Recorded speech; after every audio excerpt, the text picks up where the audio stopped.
아직 2022년이 한 2달 정도 남았지만 지난주 중에 한 해를 이렇게 돌아볼 수 있는 그런 시간들이 있었어요. 그런데 이번 한 해가 참 너무 저 개인적으로도 저희 가정에도 셋째를 하나님이 주시기도 했고 또 우리 예배인 교회에도 너무 풍성한 한 해였다라는 생각을 해보게 됐습니다. 특별히 광고를 통해서도 알고 계시겠지만 우리 인건 형제 영정자매 가정에 하나님이 보내주신 우리 귀한 보문이까지 해서 올해만 29분의 성도님이 우리 예배인 교회의 새 가족이 되셨어요. 놀라운 일 아닙니까? 그렇죠? 그런데 단순히 많은 분들이 교회에 등록해 주셨다는 게 물론 이것도 감사한 이야기지만 제가 더 감사했던 것은요, 등록하신 29분의 성도님들 중에 오랫동안 신앙생활을 놓치고 계시다가 예배교회를 통해서 다시 신앙이 회복되시기 시작하신 분들이 7분이나 되시고요, 그리고 아예 신앙생활을 처음 해보신 초신자분이 무려 6분이나 됩니다. 그리고 새롭게 태어난 아이들까지 합쳐서 15명이나 되는 성도님들이 예배인 교회를 통해서 놓치고 있던 신앙을 혹은 새롭게 신앙생활을 하신, 그러니까 요즘 소위 말해서 수평이동이 아니라 정말 순수하게 예배인 교회를 통해서 복음을 다시 받고 복음으로 또 믿음 생활을 하고 계시는 그런 수치가 무려 51%의 통계가 나오더라고요. 여러분, 이게 그냥 51%니까 절반쯤 그렇구나 생각하시기 쉽지만 이게 어마무시한 통계라는 거 여러분 아십니까? 아마 모르긴 몰라도 지금 대부분의 교회들이나 큰 교회들이 다 수평이동이 대부분이고요, 이렇게 새롭게 복음을 받아들이거나 또 오랫동안 교회에서 떨어져서 신앙생활을 하지 않던 분들이 다시 신앙이 회복되신 그런 케이스들이 굉장히 높지 않습니다, 사실. 그런데 예배인 교회가 하나님께서 이곳 가운데 정말 제가 이해할 수 없는 상황에서 이 교회가 세워졌다라고 여러 번 말씀을 드렸잖아요. 하나님, 왜 이렇게 많은 교회가 있는데 또 교회를 세우라 하십니까? 라고 했는데 하나님은 정말 다 작정이 있으셨는 줄 믿습니다. 하나님의 계획이 있으셨고 또 그 계획을 하나님이 신실하게 지난 한 해 동안 이뤄가고 계십니다. 할렐루야. 그러다 보니까 제가 말씀을 준비할 때 조금 더 영적인 부담이 좀 더 큰 것 같아요. 왜냐하면 이미 신앙생활을 어느 정도 하시던 분들 같으면 제가 좀 편안하게 말씀을 전할 수 있는데, 지금 이 말씀을 들으시는 분들 중에 굉장히 많은 분들이 제가 전하는 이 말씀이 그들의 신앙의 기초석이 되는 거잖아요. 처음 신앙생활할 때 마치 이렇게 밑바탕, 이 베이스를 까는 것처럼 그 기초의 파운데이션을 만드는 그런 작업이다 보니까 너무 부담스러운 거예요. 내가 허투루 하는 말 한마디, 또 잘못된 성경 해석, 왜곡된 성경에 대한 관점, 이런 것들이 들어가면 그들이 그게 진짜인 줄 알고 그렇게 신앙생활을 할 수 있겠구나 라는 생각에 이 한마디 한마디 또 한 주 한 주 말씀을 준비하는 것이 참 더 애를 쓸 수밖에 없는 그런 상황일 것 같습니다. 그런 의미에서 오늘도 저는 여러분과 함께 조금 원론적인 예수님을 믿는다는 것이 과연 무슨 의미를 가지고 있는 것인지에 대한 우리 믿음에 대한 원론적인 이야기를 오늘 본문을 통해서 한번 점검해보는 시간, 이거는 초신자분들이나 혹은 신앙생활을 오랫동안 하셨던 분들이나 누구나 할 것 없이 우리의 믿음이라는 것이 무엇인지에 대해서 한번 고민해보는 것은 너무너무 중요하다라고 생각이 듭니다. 오늘 본문 말씀은 우리 지지난주에 변화산에서 변화하신 예수님과 또 함께 올라갔던 3명의 제자들이 산 아래 마을로 내려오면서 일어난 이야기를 다루고 있는 본문입니다. 아시다시피 기억하시겠지만 예수님이 변화산에서 놀라운 신성으로 환하게 빛 가운데 변화가 되시죠. 그리고 나서 여기가 좋사오니 여기 있자라는 제자들의 요청을 거절하시고 제자들과 함께 산 밑으로 내려오시죠. 왜냐? 여기가 우리의 사명지거든요. 우리가 여기서 살아내야 하는 것이거든요. 그래서 삶의 현장으로 내려오십니다. 그런데 산 아래 마을에 소란이 일어난 것입니다. 왜냐하면 말 못하고 못 듣고 못 말하게 말하는 만드는 그 귀신이 한 아이에게 들어간 거죠. 그래서 이 아이가 듣지도 못하고 말하지도 못하는 상황 가운데 처해진 것입니다. 그러니까 이 아버지가 이 아이를 데리고 예수님을 찾아와서 도와달라고 와봤더니 예수님은 변화산에 올라가 계신 상황이었죠. 그래서 남아있는 제자들에게 우리 아이에게 있는 이 귀신을 쫓아내달라고 부탁합니다. 그런데 성경에 보면요, 제자들이 그것을 했다고요? 못했습니다. 성경에 보면 능히 하지 못하더이다 라고 기록되어 있어요. 제자들이 귀신을 쫓아내는 능력을 갖추지 못했다는 거죠. 이 말씀은 사실 예수님을 따르는 제자가 되었지만 세상 가운데서 복음의 능력을 드러내지 못하고 있는 지금의 우리의 모습을 좀 비춰주는 것 같아서 이 말씀을 읽다 보면 좀 불편한 마음이 좀 있습니다. 안타까운 마음들이 좀 드는 게 사실입니다.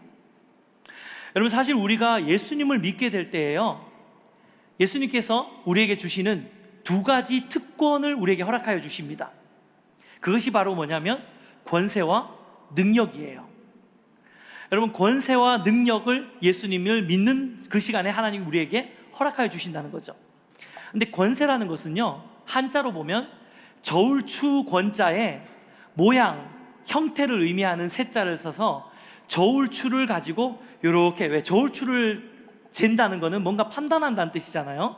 뭔가를 판단하거나 심사하거나 이렇게 뭔가를 이렇게 분별한다는 뜻을 가지고 있습니다. 그러니까 권세라는 말의 의미는 저울추를 가지고 이렇게 저울질을 하는 그 모습을 보여주는 신분 혹은 자격을 의미하는 말이 바로 권세입니다. 근데 성경에 보면요, 예수님을 믿는 동시에 예수님이 우리에게 권세를 주신다라고 이야기를 하고 있어요. 특별히 저희 교회에 아주 초신자분들이 많다고 했는데, 처음 신앙생활을 하시고 처음 예수님을 믿는 분이라 하더라도 내가 하나님이 어떤 분인지 예수님이 어떤 분인지 완전하게 다 알지 못해도 예수님을 믿는 그 순간, 예수님을 영접하는 그 순간에 곧바로 주어지는 게 있는데, 그게 바로 권세라는 겁니다.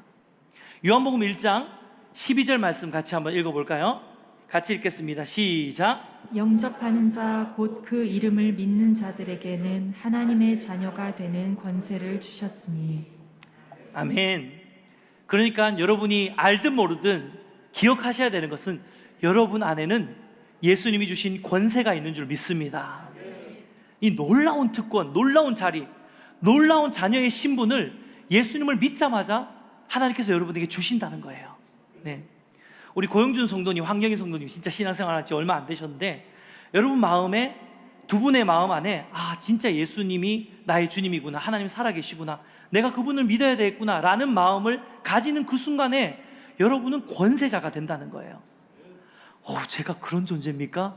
그런 존재예요, 여러분. 네. 대단한 존재십니다, 여러분은. 네. 그런데요, 두 번째로 하나님께서 우리에게 주시는 이 능력은요, 권세랑은 좀 다릅니다. 권세는 우리가 아무것도 모르고 우리가 뭐 대단한 믿음을 가지고 있지 않는다 하더라도 예수님을 믿는 순간 바로 자녀의 특권과 자녀의 권세와 세상을 이길 권세를 우리에게 주시지만, 능력이라는 것은요, 한자로 능하게 할 능자와 힘력자를 씁니다.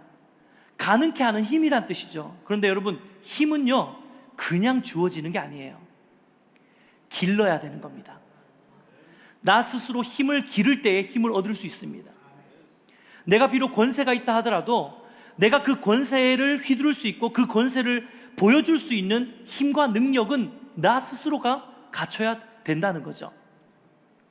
이를테면 우리 인건 형제의 영정자매 가정에 보문이가 태어났는데, 보문이는 태어나자마자 인건 형제와 영정자매의 자녀로 등록이 될 겁니다.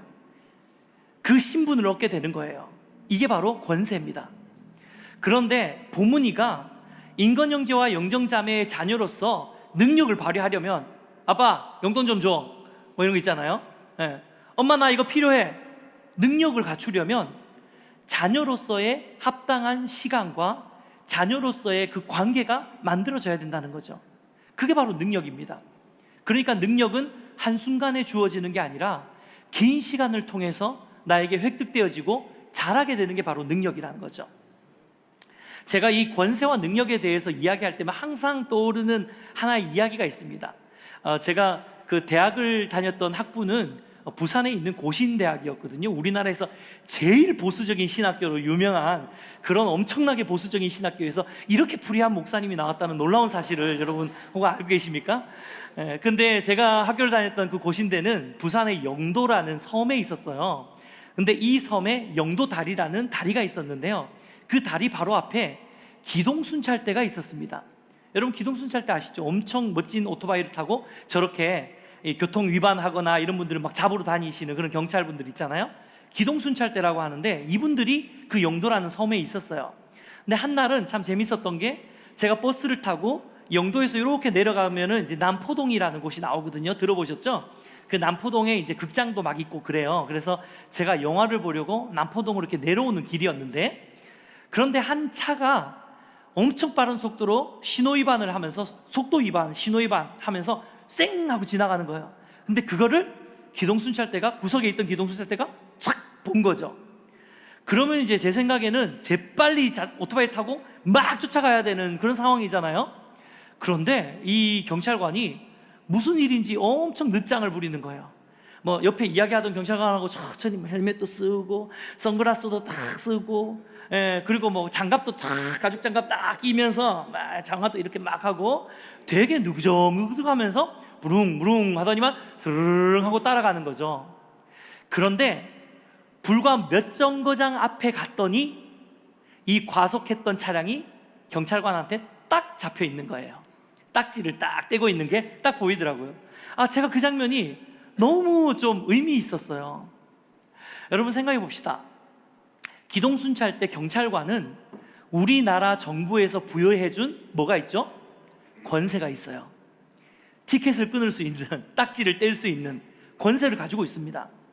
그런데 만약에 이 기동순찰대가 이 권세를 발휘할 수 있는 능력을 갖추지 않았다면, 뭐 예를 들자면 기동순찰대의 오토바이가 저 오토바이가 아니라 이 오토바이였다면 어떻겠습니까? 네, 짜장면 배달하는 오토바이를 타고 과속 차량을 잡을 수 있겠어요? 못 잡죠. 물론 요즘 이 동네 짜장면 배달하시는 분들은 워낙 이게 라이딩이 되게 탁월하셔서 잡을 수 있을 것 같기도 하지만, 그렇지만 성능 좋지 않은 오토바이 혹은 킥보드나 자전거를 타고는 절대로 과속하는 차량을 잡아서 딱지를 뗄 수 없어요. 아무리 권세가 있다 하더라도 능력이 없으면 그 능력을 발휘할 수 없는 거예요.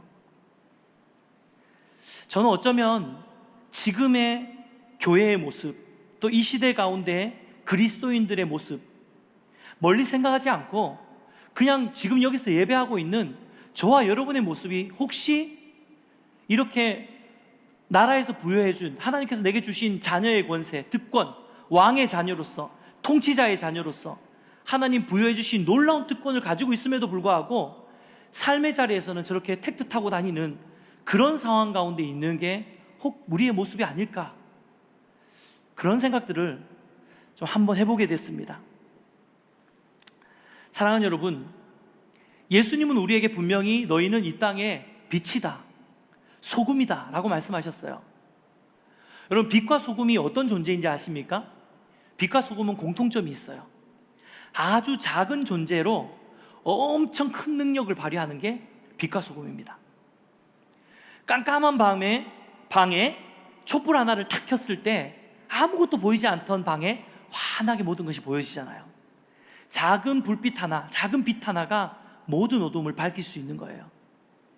조그마한 소금이, 너무 미미한 소금이지만 그 작은 소금의 양으로 넓은 바다를 짜게 만드는 것, 이게 바로 소금의 영향력이고 능력이죠. 사랑하는 여러분, 하나님이 그의 자녀로, 그의 백성으로 저와 여러분을 선택하셨을 때, 내가 누구누구를 내 자녀로 삼아야 되겠다, 내가 누구누구를 내 백성으로 삼아야 되겠다, 이렇게 계획하시고 저와 여러분을 선택하시고 이곳에 불러주셨을 때는요, 하나님의 계획은 저와 여러분이 비록 작은 존재이지만 이 작은 존재와 같은 우리를 통해서 이 땅을 변화시키고 이 땅을 새롭게 하고 이 땅을 비추고 이 땅을 짜게 만드는 능력 있는 그리스도인을 세우시려는 게 하나님 아버지의 계획이었는 줄 믿습니다. 원래 하나님의 계획 안에 여러분은 굉장한 능력이 있는 자로 하나님이 다 계획하고 계시고 세우고 계시는 거예요. 그런데 우리의 현실은 어떻습니까? 그 능력을 발휘하지 못하고 있잖아요. 그 빛을 발하지 못하고 그 소금기를 내지 못하는 게, 그게 우리의 삶 아닙니까? 매일매일 삶의 자리에서 하나님이 우리를 불러주신 그 사명 가운데 바라보면서 그렇게 살아가는 게 아니라 현실에 위축되고 좌절하고 흔들리고 유혹받고 넘어지고 깨지고 찢겨지고, 그러면서 맛이른 소금 같은 그런 존재가 되어진 게 지금의 한국교회, 지금의 그리스도인, 지금의 우리의 모습이 아닐까. 우리가 오늘 말씀을 통해 우리 삶을 한번 돌아보셔야 된다는 거죠. 성경에는요, 소금이 맛을 잃으면 밖에 내어 버려서 밟힐 거라고 분명하게 기록하고 있습니다. 마태복음 5장 13절 같이 한번 읽어볼까요? 시작. 너희는 세상의 소금이니 소금이 만일 그 맛을 잃으면 무엇으로 짜게 하리요? 후에는 아무 쓸데없어 다만 밖에 버려져 사람에게 밟힐 뿐이니라. 얼마나 초라한 존재가 됩니까? 여러분, 우리는 기억하셔야 됩니다. 여러분, 이 땅을 살면서 우리가 사명을 잃어버리시잖아요. 여러분이 그리스도인으로서의 사명을 잃어버리시잖아요. 세상에 좋은 수많은 것들 아무리 여러분 취해 보십시오. 마지막에는 결국 밟힐 수밖에 없는 초라한 존재가 되는 겁니다.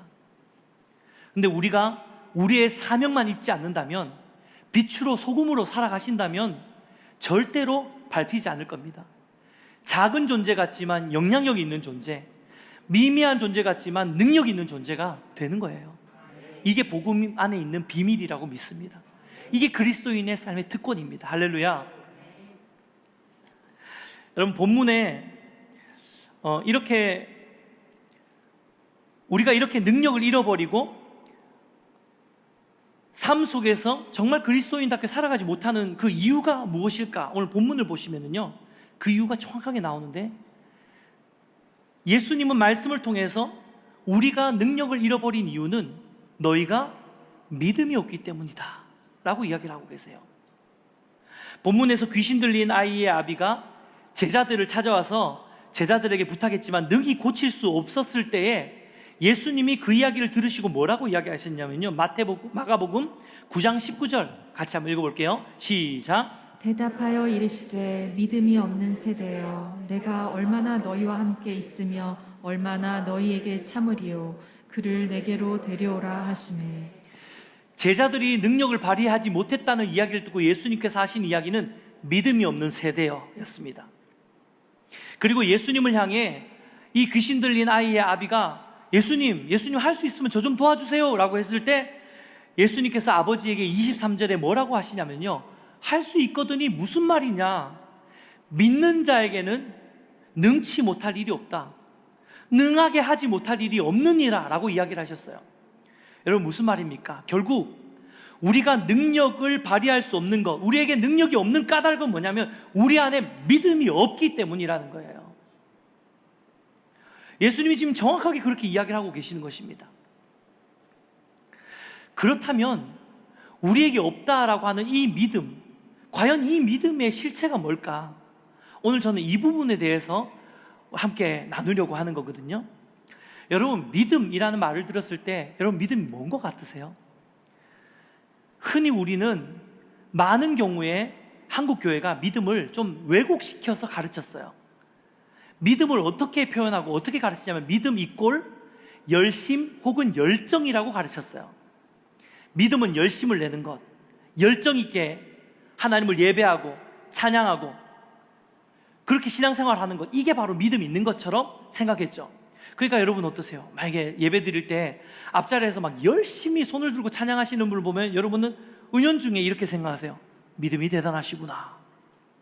그리고 어떤 분들이 이런 이야기를 하는 거, 이번 올해는 제가 성경을 많이 못 읽어가지고 한 3독 정도 했네요. 이러면 이거 믿음이 대단하신 분이구나.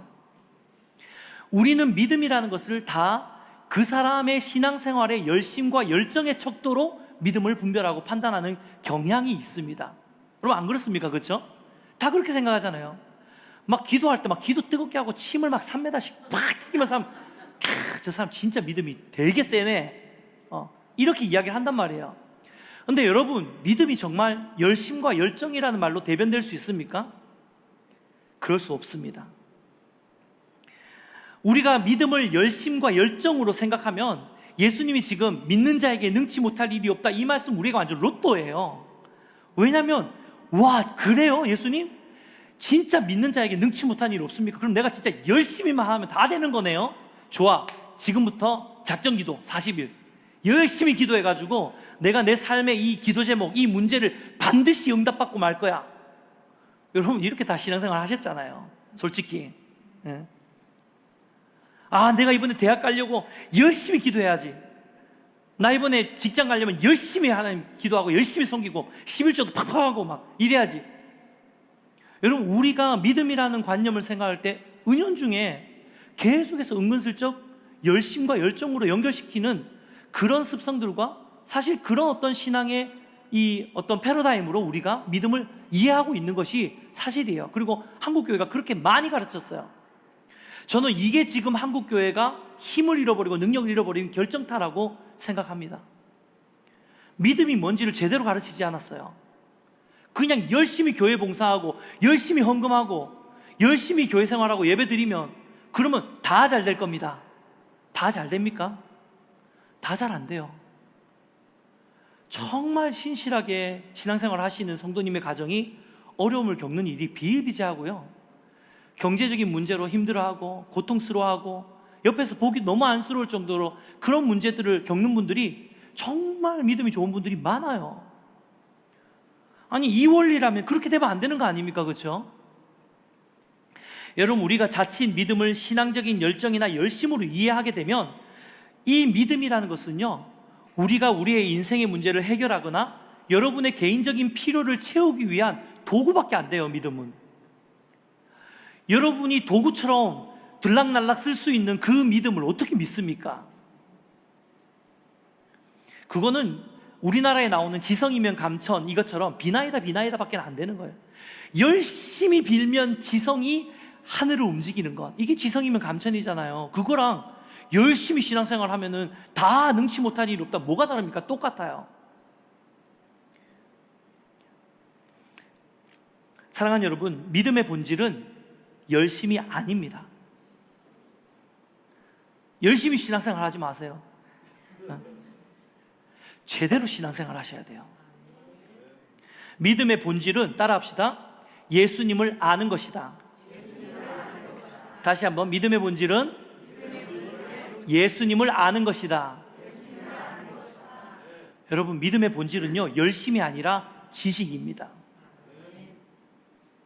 머리로만 알란 뜻이 아니라 진짜 하나님, 우리가 믿는 믿음의 대상이신 하나님이 누구신지, 어떤 분이신지, 그분이 내 삶에 무슨 일을 하실 수 있는지, 내 인생의 문제 앞에 예수님을 의지할 때 이 문제를 어떻게 풀어낼 수 있는지, 그걸 아는 거예요. 이게 믿음이에요. 무작정 믿습니다 이게 아니고, 뭘 믿어요? 내가 믿는 분이 누군지를 아는 것, 이게 참 믿음입니다. 예수님이 지금 믿는 자에게 능치 못할 일이 없다라고 하신 말씀은 바로 이 때문인 거예요. 예수님이 귀신 들린 아이의 아버지에게 할 수 있거든이 무슨 말이냐, 믿는 자에게 능치 못함이 없다, 이 말이, 야, 너의 열심과 열정이 너무 부족해, 이거 가지고 어떻게 내가 고쳐주겠어? 더 열심을 내야지, 더 믿음을 내고 더 간절하게 막 무릎 꿇고 눈물을 흘리고 40일 금식하고, 그러면 내가 네 아들을 고쳐줄 수 있어. 그 말씀으로 믿는 자에게 능치 못함 없다고 말씀하신 걸까요? 아니에요. 예수님이 할 수 있거든이 무슨 말이냐, 믿는 자에게 능치 못함 없다라고 하신 말씀의 의미는, 너는 지금 내가 누군지 정확하게 몰라. 할 수 있거든이 뭐냐, 네가 나를 진짜 제대로 알면 내가 무슨 일을 할 수 있는 사람인지 알 거야. 나는 창조주야, 나는 하나님이야, 나는 메시아야, 나는 너에게 죄의 문제를 해결할 수 있고 죽음의 문제를 해결해 줄 수 있는 하나님이야. 이게 지금 예수님이 하고 계시는 말씀의 의도라는 거예요. 여러분, 믿음은 예수님을 아는 것입니다. 그래서 예수님이 병자들을 고치실 때 뭐라 그랬었어요? 내 믿음이 너를 구원하였다. 예수님이 12의 혈루병 걸린 여인이 막 군중들을 비집고 와서 예수님의 옷자락을 탁 만지고 확 혈루 근원이 말랐을 때 예수님이 그 여인에게, 딸아, 내 믿음이 너를 구원하였다. 이 말씀의 의미가, 딸아, 그래, 네가 군중을 다 해치고 그렇게 열정적으로 열심히 오니까 이 열심히 있는 믿음이 너를 구원한 거다 라고 하신 말씀이 아니라는 거예요. 딸아, 네가 그의 손에 옷자락에 손만 갖다 대도 내가 나을 것이라는, 내가 그런 존재라는 것을 네가 알았기 때문에 너가 낳은 거다. 할렐루야. 여러분, 믿음은 열심이 아니라 지식입니다.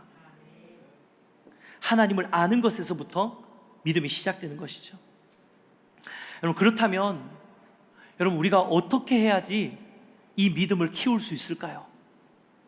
어떻게 해야지 우리가 하나님을 더 깊이 있게 알 수 있을까요? 오늘 성경에서 예수님은요, 그 해답을 기도라고 이야기를 하고 계세요. 본문 한번 볼까요? 마가복음 9장 29절 말씀입니다. 같이 읽겠습니다. 시작. 이르시되 기도 외에 다른 것으로는 이런 종류가 나갈 수 없느니라 하시니라. 결국 우리의 믿음의 능력을 키우기 위해서, 우리가 하나님을 더 알기 위해서, 예수님을 더 알기 위해서 우리에게 필요하고 우리에게 회복돼야 되는 것은 기도 생활이라는 거예요. 그런데요, 또 이 설교를 은혜롭게 들으시면서 또 이런 대목에서는 그렇지, 역시 기도지, 믿습니다, 이렇게 또 기도를 한단 말이에요. 그 기도를 말하는 게 아니에요. 예수님이 무조건 열심히 이렇게 하는 기도가 아니라, 무조건 열정적으로 기도하고 막 이렇게 하는 그 기도를 말하는 게 아니라는 거예요. 우리 자꾸 그렇게 훈련받고 그렇게 신앙생활 하다 보니까 모두 자체가 자꾸 그렇게 가. 예수님이 지금 여기서 말씀하시는 기도는 열심히 하는 기도의 행위가 아니라, 예수님이 말씀하시는 기도의 본질 역시도 하나님을 알아가는 것입니다. 여러분, 성경에 보면요, 예수님이 굉장히 많이 기도하셨거든요, 중간중간에. 근데 예수님의 기도의 공통점은 다 하나님과 교통하고 교제하시는 기도였어요. 무작정 열심을 내면서 막 오늘 네가 죽나 내가 죽나 한번 해보자 이러고 하는 기도가 아니라, 정말 하나님의 뜻을 분별해내고 하나님께 깊이 들어가고 하나님과 함께 성부 하나님과 성자 하나님이 그 기도를 통해서 하나가 되어주시고 그 안에서 함께 하나님을 누리고 하나님과 교제하고 관계하고 하나님의 뜻을 분별해내고 내 삶을 향하신 하나님의 뜻이 무엇인지 내 뜻대로 마시고 아버지의 뜻대로 해주십시오. 이게 예수님의 기도였어요. 여러분, 예수님의 기도도 하나님을 알아가는 기도였습니다. 사랑하는 여러분, 기도는 하나님을 알아가고 하나님의 뜻을 깨달아가는 시간인 줄 믿습니다. 내가 원하는 것, 내 삶의 문제, 내 마음의 어려움들 가지고 주님 앞에 토로하는 거 필요하죠. 말씀 가운데 하나님 그런 부분들 다 열어주셨어요. 우리는 하나님께 언제든지 나가서 우리의 연약함을 고하고 우리의 삶의 문제, 우리의 필요들을 하나님께 요구하고 하나님 도와주세요 할 수 있습니다. 그런데요, 더 본질적인 기도는 내 삶의 문제 안에서 하나님의 뜻이 무엇인지를 발견해내는 거예요. 내가 어떻게 하기를 원하시는지 깨닫는 거예요. 하나님의 마음을 깨닫고 하나님의 뜻을 알아가고 이 상황 속에서 하나님이 어떤 분이신지를 아는 것, 이게 바로 기도라는 거예요. 우리가 만약 기도 가운데 하나님 안에 깊이 들어가서 함께 교제하고 하나님을 알아가고 하나님의 뜻을 깨달아 간다면 우리의 삶의 모습 속에서 자연스럽게 복음의 능력은 세상 가운데 드러나게 될 것인 줄 믿습니다. 그럼 말씀을 맺겠습니다. 사랑하는 여러분, 오늘 말씀을 통해서 저는 저와 여러분 안에 있는 믿음에 대해서 함께 좀 점검해 보았으면 좋겠습니다. 특별히 앞에서도 말씀드렸지만 우리 교회에는 오랫동안 정말 믿음 생활 하신 분들도 계시고요, 그리고 신앙생활을 회복하신 지 얼마 안 되시는 분들도 계시고, 그리고 완전 처음 믿음을 갖고 하나님을 알아가고 계시는 분들도 여기 안에 다 계세요. 다 함께 우리는 믿음을 키워가고 있는 과정 가운데 있습니다. 그런데요, 이게 참 인간이 악한 게, 이게 점점 이렇게 한 분 한 분 모여서 이렇게 공동체를 이루다 보면 어느 순간 시간이 가면서 우리의 믿음이 좀 퇴색될 때가 있어요. 그게 무슨 말이냐면요, 내가 하나님 앞에 믿음 생활을 하는 이게 어느 순간 다른 사람들의 눈치를 보면서 다른 사람들의 눈에 내가 꽤 믿음이 있는 사람인 척하면서 살려고 하는 습성들이 우리 안에 나온다는 거예요. 아유, 내가 신앙생활을 좀 저 사람보다 더 오래 했는데 내가 더 신앙생활 믿음이 있는 것처럼 보여야지. 아, 내가 좀 더 열심히 막 이렇게 믿음 더 열심히 찬양하고 막 더 열심히 성경 읽고 더 열심히 예배드리고 이러면서 이런 모습을 통해서 내가 얼마나 믿음이 있는지를 인정받고 싶어 하고, 은연중에 이런 어떤 믿음을 우리의 열심과 열정으로 또다시 포장하려고 하는 이 알맹이 없는 믿음 생활을 하게 되는 경우가 우리 교회 안에 너무 많다는 거예요. 한번 생각해 보십시오. 뭐 다른 경우가 아니라 여러분이 그렇게 혹시 신앙생활 하지 않으셨습니까? 내가 꽤 믿음이 있는 척, 꽤 열심히 있는 척, 열심을 내고, 아 그래 내가 열심히 내서 이 본질이 아니라 뭔가 남에게 보여주는, 인정받기 위해서 열심을 내왔던 그런 신앙생활, 여러분 그걸로는 절대로 믿음이 성장할 수 없습니다. 믿음은 하나님을 알아갈 때 생기고 키워지고 자라게 되는 거예요. 사랑하는 여러분, 그런 의미에서 오늘 여러분의 예배는 어떠셨습니까? 예배 가운데 하나님을 만나셨습니까? 경험하셨습니까? 찬양 가운데 하나님 주시는 그 감격과 은혜를 누리고 계십니까? 찬양의 가사를 통해서 여러분에게 말씀하시는 하나님의 음성을 들으셨습니까? 지난 한 주간 말씀 통해서 하나님이 어떤 깨달음을 여러분에게 주셨습니까? 이러한 하나님과의 관계, 하나님을 알아가는 시간이 없다면 우리가 아무리 목이 터져라 찬양하고 손을 들고 찬양하고 기뻐 뛰며 찬양하고 우리의 모습이 열심과 열정으로 똘똘 무장한 그런 신앙인처럼 보인다 하더라도 내실은 없는 거예요. 더 이상 믿음이 자라지 않고 그 자리에 정체되어 있을 것입니다. 혹시 내 신앙이, 나의 믿음이 옛날에 하나님 만났던 거기에서 더 이상 자라지 않고 계속 그냥 그대로인 것 같고 늘 매주마다 그냥 습관적으로 예배만 드리고 있는 그런 믿음 생활을 하고 계시는 분이라면 하나님과의 관계를 점검해 보십시오. 나는 지금 하나님을 만나고 있나? 나는 지금 하나님의 음성을 듣고 있나? 나는 지금 기도 가운데, 찬양 가운데, 말씀 가운데 하나님의 깊은 임재 앞에 나아가 하나님을 누리고 하나님을 맛보고 하나님을 알아가고 있나? 나에게는 어떤 지식이 쌓이고 있나? 여러분, 이것이 우리의 믿음을 성장시키는 것입니다. 기도하고 축복하는 것은 우리가 매주마다 조금씩 하나님을 우리 삶을 통해 경험하고 알아가고 닮아감으로 인해서 우리 모든 삶의 영역 가운데 진짜 우리 안에 있는 그 믿음의 능력을 드러내고 발휘할 수 있는 삶의 예배자가 되시기를 주님의 이름으로 축복해 드립니다.